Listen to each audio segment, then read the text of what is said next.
जा रहा है, बल्कि बाबा साहब द्वारा पिछड़े और शोषित समाज को मिले अधिकारों को छीनने का षड्यंत्र चल रहा है।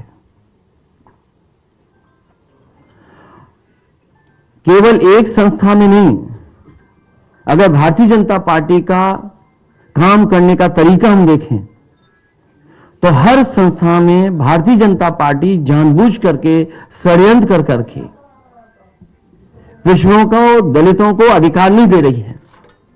ओबीसी समाज का आरक्षण खत्म करके ओबीसी समाज की आने वाली नस्लों को भी गुलाम बनाने का षड्यंत्र चल रहा है। इन समाजों का आरक्षण खत्म करके समाजों को सत्ता से बेदखल करने की भी साजिश है और इसके लिए लगातार भारतीय जनता पार्टी किसी न किसी रूप में तैयारी करती रहती है। समाजों का आरक्षण छीन करके और खासकर ओबीसी, दलित, उनका आरक्षण छीन करके उनकी आने वाली नस्लों को हजारों साल पीछे धकेलने का भी षड्यंत्र और साजिश सरकार कर रही है। भारतीय जनता पार्टी समय समय पर पिछड़ों का तो वोट चाहती है, लेकिन सत्ता में उन्हें भागीदारी नहीं देना चाहती है। कोई न कोई प्रचार के माध्यम से कुछ लोगों को फुसला करके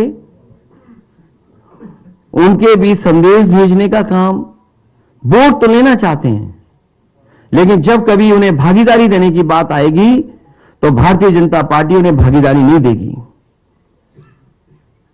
ये जो सरकार आज भी बनी दिखाई दे रही है उत्तर प्रदेश में और दिल्ली की सरकार, ये पिछड़ों के वोटों से बनी सरकार है और इन दोनों सरकारों में पिछड़ों के लिए कोई जगह नहीं है। और लगातार संस्थाओं में साजिश करके, षड्यंत्र कर करके कहीं न कहीं उस कगार पर समाज को पहुंचा दिया है कि रिजर्वेशन के लिए भी एक रेवोल्यूशन हो जाए। इसलिए समाजवादी पार्टी और हमारी पार्टी के सभी लोग का मानना है कि भारतीय जनता पार्टी जब तक सरकार में है उनके अधिकार सुरक्षित नहीं है। और वो बात मैं दोबारा कहता हूं कि आज पिछड़ों का छीना है, कल दलितों का भी छीनेंगे। बाबा साहब भीमराव अम्बेडकर जी ने जो सपना दिखाया था, जो सपने देखे थे, उन अधिकारों को, हक को छीनने का काम ये सरकार लगातार कर रही है। और केवल एक बार इनका सौतेला व्यवहार नहीं देखा। मुझे याद है जिस समय इनकी सरकार पिछली बार नई नई बनी थी, उस समय जो पुलिस भर्ती की सूची बननी थी, क्योंकि रिजल्ट कोर्ट में उसको शामिल था, रिजल्ट आ चुका था, किन्हीं कारणों से रिजल्ट घोषित नहीं हो पा रहा था।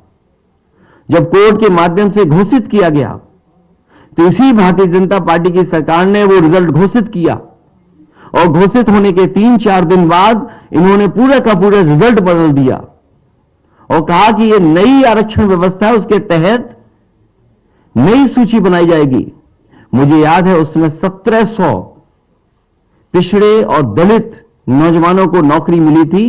वो 4 दिन तो खुश रहे, लेकिन 4 दिन के बाद वो खुश नहीं रह पाए, उनको नौकरी से बाहर जाना पड़ा। उस समय भी वो लोग जो नौकरी से रह गए थे, हर मंत्री के घर गए थे।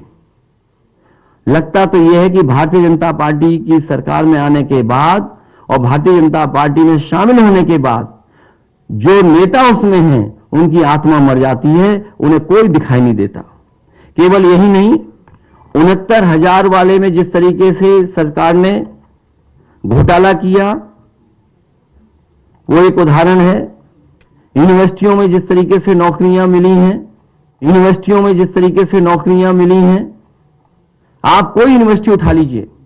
मुझे याद है बलिया में यूनिवर्सिटी समाजवादी सरकार में बनी थी, समाजवादी नेता चंद्रशेखर जी के नाम पर बड़े पैमाने पर घोटाला हुआ। बांदा यूनिवर्सिटी में घोटाला हुआ। अभी यूनिवर्सिटियों में जहां भी जिस संस्था में जो लोग बैठे हैं, बड़े पैमाने पे घोटाले हो रहे हैं और बड़े पैमाने पर पिछड़े और दलित लोगों के साथ भेदभाव हो रहा है। उन्हें जो हक और सम्मान और जगह मिलनी चाहिए, वो जगह नहीं सरकार दे रही।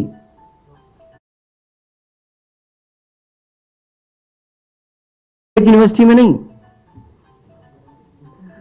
पूरे उत्तर प्रदेश की आप यूनिवर्सिटियां उठा करके देख सकते हैं। एक बार तो इस सरकार ने आयोग भी गठित किया, एक कमेटी भी बनाई और कहा कि इसमें पिछड़ों की गिनती होगी। उस आयोग ने, उस कमेटी ने रिपोर्ट तो दी, लेकिन वो रिपोर्ट कभी सार्वजनिक नहीं की गई। और सरकार ने ये कहा, सरकार की मंशा ये थी कि क्लास 3 और क्लास 4 में कितने पिछड़े नौकरी पा रहे हैं, उनकी कितनी गिनती है उसमें। लेकिन सरकार ने अभी तक उस रिपोर्ट को पब्लिक नहीं किया है, किसी की जानकारी में नहीं लाया गया।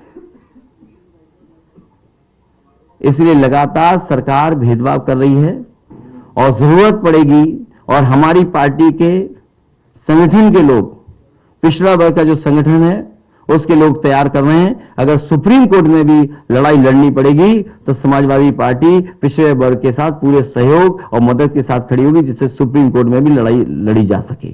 क्योंकि सरकार पर भरोसा नहीं है और सरकार न केवल आरक्षण पर भेदभाव कर रही है, बल्कि चुनाव से भी भागना चाहती है। चुनाव को ये फेस नहीं करना चाहते, क्योंकि वो जानते हैं कि जनता के सामने अगर वो जाएंगे तो जनता बुरी तरह इन्हें हरा देगी। हाल में जो चुनाव हुए हैं, उन परिणामों ने बताया है कि पिछड़े, दलित, अल्पसंख्यक सब वर्ग के लोगों ने मिलकर के एक हो करके इस भारतीय जनता पार्टी की गलत नीतियों के खिलाफ वोट डाला था। चाहे वो मैनपुरी हो, खतौली हो और रामपुर में जो बेईमानी की, वो सब जानते हैं। ओबीसी समाज का आरक्षण खत्म करके न केवल उनको धोखा दिया जा रहा है, बल्कि बाबा साहब द्वारा पिछड़े और शोषित समाज को मिले अधिकारों को छीनने का षड्यंत्र चल रहा है। केवल एक संस्था में नहीं, अगर भारतीय जनता पार्टी का काम करने का तरीका हम देखें